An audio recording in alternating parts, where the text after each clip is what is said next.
Everybody, welcome to my channel, Be Free Now with Maria. Today I want to talk about tapping into your power. Tapping into your power is something that you're able to do when you surrender to that inner knowing. You know, when we try to make things happen by solely using our thoughts, we can easily be led astray.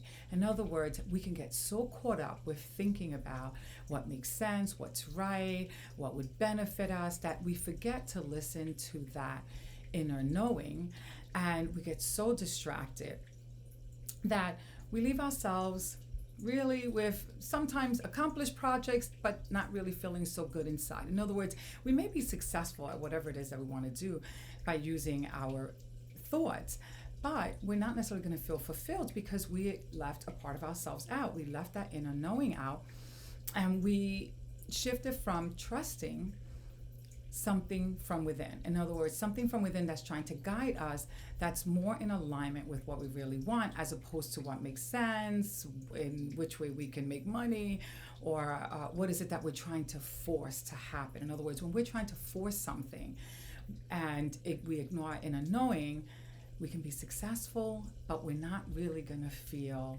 complete. In other words, there's still going to be something missing, which is that we ignored that something within us, you know, that inner knowing, that inner guidance that was trying to lead us maybe a little differently, if not in a complete different direction, but we ignored it. And so then we leave ourselves, you know, feeling disappointed. But we will feel less disappointed when we are going with whatever actions we're taking. We're going with whatever we can connect with that's coming from within. In other words, when we're tapping into that inner knowing, we're tapping into our power, and from a soul's place also, where we're showing up from our soul's desire, and we're going to be more in alignment with what we want, and we're going to feel good about that because we're going to create from a more authentic place. In other words, not just what makes sense and what we can be successful at, but what is it that we really want and can be successful at, right? Like, that's just that much more better, right? It's like, yeah, we want to be successful, but we want it to be something that feels good.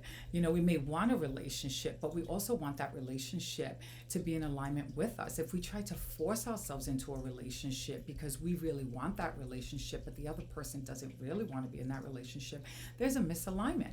And so trying to force it, even though we know from within that this, you know, person may not really be into the relationship, also leaves us, right, at a deficit because there's a misalignment.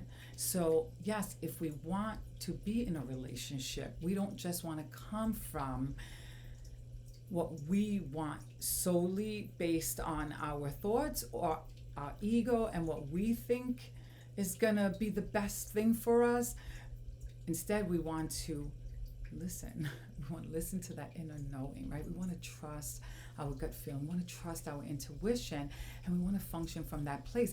And if our intuition tells us something not right here, then we want to listen to that, because when we ignore that, we're going to end up in some sort of dynamic that's going to cause us emotional pain. So, and eventually it may not even work out anyway, right? I mean, even if we're able to maintain it for a certain amount of time, it's not going to feel good. There's always going to be something misaligned, and eventually it may just end up falling apart anyway, because it's not in alignment, right? It's not in alignment. So it can either fall apart, cause us emotional pain, stress when we're trying to force something by just using our thoughts or our ego, or focusing on our ego's desires as opposed to our inner knowing, and tapping into that power. Because when we go there, we are that much more successful and that much more happier with whatever project, relationship, situation that we're dealing with. So with that said, before I end, I want to pick a word from my bag of words and see what else I'm inspired to share. Oh, I got 2 words. Okay, let's see. Panic. Okay. Panic and control. Oh my goodness, love that. Okay, so not that I love panic, right? But the words panic and control. Whenever we are forcing things based on what we think is the right thing, or how we think things should be, or who we think we should be with, eventually, right, we can bring ourselves to a place where we're going to be panicking. We're going to be panicking because things aren't going to be working out so smoothly. They're not going to feel in alignment, and we're trying to force things, right? We're trying to control things. And when we're trying to control things, we are eventually going to lead into some sort of panic-like place, emotionally speaking. In other words, trying to control and force life is stressful, exhausting, and can lead to a panic-like feeling throughout the journey. But when we surrender to our innate power, right, our innate ability to tap into that inner knowing, then there is no control. There's just a flow. And in that flow, right, there's an alignment. So that's where we want to be, because that's where we're going to feel better. That's where we're going to feel lighter at heart. That's where we're going to be creating from a more authentic place and creating relationships or projects that feel just better all around, right? It just feels more authentic and more in alignment with us. So I hope that helps and that you have a beautiful day. Bye for now.